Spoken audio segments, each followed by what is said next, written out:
ഇന്ന് ഞാൻ എങ്ങനെയാണ് കറണ്ട് അഫയേഴ്സ് പഠിക്കുന്നത് എന്ന് നോക്കിയാലോ. പരമാവധി കിട്ടുന്ന അത്രയും കറണ്ട് അഫയേഴ്സ് ഞാൻ ഡെയിലി പഠിക്കാറുണ്ട്. അതെങ്ങനെയാണ് എനിക്ക് കറണ്ട് അഫയേഴ്സ് കിട്ടുന്നത് എന്നുള്ളതും ഞാൻ വീഡിയോൻ്റെ ലാസ്റ്റ് പറയുന്നുണ്ട്. അതെല്ലാവരും ഒന്ന് കണ്ടു നോക്കണേ. സ്കിപ്പ് ചെയ്യാണ്ട് മുഴുവനായിട്ടും വീഡിയോ കണ്ടാൽ നിങ്ങൾക്ക് കറണ്ട് അഫയേഴ്സ് എങ്ങനെയാണ് നല്ല രീതിയിൽ പഠിക്കുക എന്നും അതുപോലെ തന്നെ എവിടെ നിന്നാണ് കറണ്ട് അഫയേഴ്സ് നല്ല രീതിയിൽ കിട്ടുക എന്നുള്ളതും ഞാൻ പറയാം. ഞാൻ ഓഫ്ലൈൻ ക്ലാസ്സിന് പോകലുണ്ട്. അപ്പോൾ എനിക്ക് അവിടെ നിന്നും കറണ്ട് അഫയേഴ്സ് കിട്ടാറുണ്ട്. പക്ഷേ 3 ദിവസം മാത്രമേ കറണ്ട് അഫയേഴ്സ് കിട്ടാറുള്ളൂ. 3 ദിവസമാണ് ക്ലാസ് ഉള്ളത്. അതുകൊണ്ട് തന്നെ ഡെയിലി കറണ്ട് അഫയേഴ്സ് വേണം എന്നുള്ളതും അത് പഠിക്കണം എന്നുള്ളതും എനിക്കൊരു നിർബന്ധം ഉണ്ടായിരുന്നു. അങ്ങനെ ഞാൻ സെർച്ച് ചെയ്ത് എങ്ങനെ കറണ്ട് അഫയേഴ്സ് കിട്ടുക എന്നുള്ളത്. അങ്ങനെ ലാസ്റ്റ് എനിക്ക് കറണ്ട് അഫയേഴ്സ് കിട്ടിയിട്ടുണ്ട്. അതെങ്ങനെയാണ് എവിടെ നിന്നാണ് കിട്ടുക എന്നുള്ളതൊക്കെ ഞാൻ ലാസ്റ്റ് പറയാം. ആദ്യം നമുക്ക് എങ്ങനെയാണ് കറണ്ട് അഫയേഴ്സ് പഠിക്കേണ്ടത് എന്ന് നോക്കാം. PSC പഠിക്കുന്ന ഏതൊരാൾക്കും അറിയാലോ, കറണ്ട് അഫയേഴ്സ് വളരെ ഇമ്പോർട്ടൻ്റ് ആയിട്ടുള്ള കാര്യമാണ്. അതുകൊണ്ട് തന്നെ നമ്മൾ പഠിക്കുന്ന കാര്യങ്ങളൊക്കെ നമ്മൾ നല്ല രീതിയിൽ നോട്ടായിട്ട് സൂക്ഷിച്ചു വെക്കണം. ഇത് പറയാനുള്ള കാരണം എന്താണെന്ന് വെച്ചാൽ നമുക്ക് എപ്പോഴാണ് PSC റാങ്ക് ലിസ്റ്റ് കയറുക എന്നൊന്നും പറയാൻ പറ്റില്ല.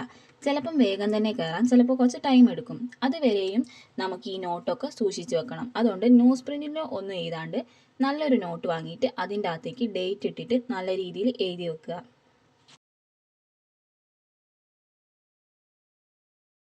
ഞാനൊരു നോട്ട്ബുക്കിൻ്റെ അകത്താണ് കറണ്ട് അഫയേഴ്സ് ഒക്കെ എഴുതി വെക്കാറ്. അതുകൊണ്ട് തന്നെ എനിക്ക് നല്ല രീതിയിൽ യൂസ്ഫുൾ ആവുന്നുണ്ട് നമുക്ക് റിവിഷനൊക്കെ ചെയ്യുമ്പോൾ. നല്ല ഷോർട്ട് ആക്കിയിട്ട് എഴുതിയാൽ മതി. അതുകൊണ്ട് തന്നെ ഞാൻ 2 ഭാഗമായിട്ട് ഒന്ന് സ്കെയിൽ വെച്ചിട്ട് ഒന്ന് വരച്ചു കൊടുത്തിട്ട് അതിൻ്റെ അകത്താണ് എഴുതി കൊടുക്കുന്നത്. ഷോർട്ടാക്കി എഴുതുന്നത് കൊണ്ട് തന്നെ എനിക്ക് വേഗം തന്നെ പേജൊന്നും തീരുന്നില്ല. ഞാനൊരു 200 പേജിൻ്റെ നോട്ടാണ് എടുത്തിട്ടുള്ളത്. കറണ്ട് അഫയേഴ്സിന് മാത്രമായിട്ട് ഒരു നോട്ട്. 1-2 സ്ഥലത്തു നിന്നൊക്കെയാണ് കറണ്ട് അഫയേഴ്സ് ഒക്കെ എടുക്കുന്നത്. അതുകൊണ്ട് തന്നെ ചിലപ്പോൾ ചില ദിവസങ്ങളിലൊക്കെ ഒരേ സെയിം ക്വസ്റ്റ്യൻസ് ഒക്കെ ഉണ്ടാവും. അത് ഒഴിവാക്കിയിട്ട് അല്ലാത്ത ക്വസ്റ്റ്യൻസ് ഒക്കെ എഴുതിയെടുക്കും. എഴുതി വെക്കുന്നത് എന്തിനാന്ന് വെച്ചാൽ നമുക്ക് കാലാകാലങ്ങളിലും ഈ കറണ്ട് അഫയേഴ്സ് ഇമ്പോർട്ടൻ്റ് ആണല്ലോ. അതുകൊണ്ട് തന്നെയാണ് ഇങ്ങനെ എഴുതി വെക്കുന്നത്.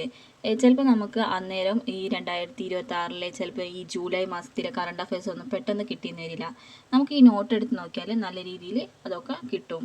ഞാൻ ക്വസ്റ്റ്യൻ എഴുതുന്നത് ബ്ലൂ ഇങ്ക് കൊണ്ടും റെഡ് ഇങ്ക് കൊണ്ട് ആൻസർ എഴുതി വെക്കുന്നുണ്ട്. അപ്പോൾ ആൻസർ നല്ല രീതിയിൽ ഹൈലൈറ്റ് ചെയ്ത് നിൽക്കുന്നത് കൊണ്ട് തന്നെ നമുക്ക് ഓർമ്മയും കിട്ടും. ഞാനിപ്പോൾ ക്ലാസ്സിലെടുക്കുന്ന കറണ്ട് അഫയേഴ്സ് ഞാൻ എൻ്റെ നോട്ടിൻ്റെ അകത്തേക്ക് എഴുതി വെക്കുന്നുണ്ട്. ഇത് റിവിഷൻ ചെയ്യാൻ വേണ്ടിയിട്ടാണ് ഇങ്ങനെ നോട്ട്ബുക്കിൻ്റെ അകത്തേക്ക് എഴുതിയെടുക്കുന്നത്. 3 ദിവസം ആണ് ക്ലാസ് ഉള്ളത്. അതുകൊണ്ട് തന്നെ അത്യാവശ്യം കുറച്ച് കറണ്ട് അഫയേഴ്സും കാര്യങ്ങളൊക്കെ എനിക്ക് ക്ലാസ്സിൽ നിന്ന് കിട്ടാറുണ്ട്. അതിൻ്റെ ഒപ്പം തന്നെ ഞാനൊരു ആപ്പിൽ ജോയിൻ ചെയ്തിട്ടുണ്ട്. ആ ആപ്പിൻ്റെ അകത്തുനിന്ന് current affairs, daily current affairs കുറച്ചധികം തന്നെ ഒരു 7 ക്വസ്റ്റ്യൻസൊക്കെ എനിക്ക് കിട്ടാറുണ്ട്. അത് ഞാൻ എഴുതിയെടുക്കാറുണ്ട്.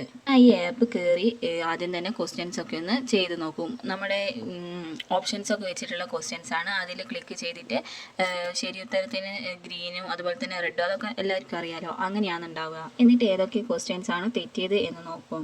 എന്നിട്ട് ഒന്നായിട്ട് നോട്ടിൻ്റെ അകത്തേക്ക് എഴുതിയെടുക്കും. അത് നല്ല രീതിയിൽ പഠിച്ചതിന് ശേഷം വീണ്ടും ഞാൻ ഈ ആപ്പ് കയറിയിട്ട് നല്ല രീതിയിൽ ഒന്നുകൂടി അറ്റൻഡ് ചെയ്ത് നോക്കും. ഇങ്ങനെ ചെയ്ത് നോക്കുന്നത് എനിക്ക് നല്ല യൂസ്ഫുൾ ആയിട്ടുണ്ട്. പഠിച്ച കാര്യങ്ങൾ ഒന്നും കൂടി റിവിഷൻ എടുക്കാനൊക്കെ നല്ല രീതിയിൽ സഹായിക്കുന്നുണ്ട്. ആ ആപ്പിൻ്റെ പേര് ചലഞ്ചർ ആപ്പ് എന്നാണ്. നമുക്ക് വേണമെങ്കിൽ ഡെയിലി ഉള്ള കറണ്ട് അഫയേഴ്സ് ഉണ്ട്, വീക്ക്ലി കറണ്ട് അഫയേഴ്സ് ഉണ്ട്, മന്ത്ലി കറണ്ട് അഫയേഴ്സ് ഉണ്ട്, ഓരോ ഇയർ ആയിട്ടുള്ള കറണ്ട് അഫയേഴ്സ് ഒക്കെ ഉണ്ട്. അതൊക്കെ നല്ല രീതിയിൽ ഇതിൽ നിന്ന് തന്നെ പഠിക്കാൻ പറ്റും. കറണ്ട് അഫയേഴ്സ് മൊത്തം നോട്ടിനകത്ത് എഴുതി കഴിഞ്ഞിട്ട് ഒന്നുകൂടി മൊത്തത്തിൽ റിവിഷൻ ചെയ്യും. അത് എനിക്ക് നല്ല രീതിയിൽ യൂസ്ഫുൾ ആവുന്നുണ്ട്.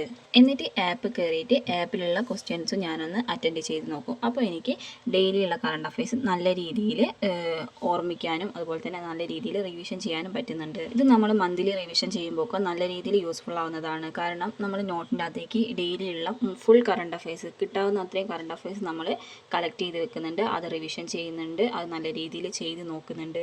ഒരു 30 മിനിറ്റ് കൊണ്ടൊക്കെ നമുക്ക് ഡെയിലിയുള്ള കറണ്ട് അഫയേഴ്സ് നല്ല രീതിയിൽ തന്നെ പഠിച്ചെടുക്കാൻ പറ്റും. എല്ലാവരും ഇങ്ങനെയൊന്ന് ട്രൈ ചെയ്ത് നോക്കണേ. ഈ വീഡിയോ നിങ്ങൾക്ക് യൂസ്ഫുൾ ആയിട്ടുണ്ടെങ്കിൽ മാത്രം എല്ലാവരും ഒന്ന് ലൈക്ക് ചെയ്യാനും വരുന്ന വീഡിയോസിനൊക്കെ വേണ്ടിയിട്ട് ഒന്ന് സബ്സ്ക്രൈബ് ചെയ്യാനും മറക്കല്ലേ. മഴേൻ്റെ കുറച്ച് ബുദ്ധിമുട്ടുള്ളതുകൊണ്ട് ലോങ് വീഡിയോസ് ഒന്നും അപ്ലോഡ് ചെയ്യാനായില്ല. എന്നാലും AI വീഡിയോസൊക്കെ നമ്മൾ അപ്ലോഡ് ചെയ്യുന്നുണ്ട്. അതൊക്കെ യൂസ്ഫുൾ ആവുന്ന കുറച്ച് വീഡിയോസാണ്. അതൊക്കെ ഇന്ന് എല്ലാവരും കണ്ടു നോക്കൂ.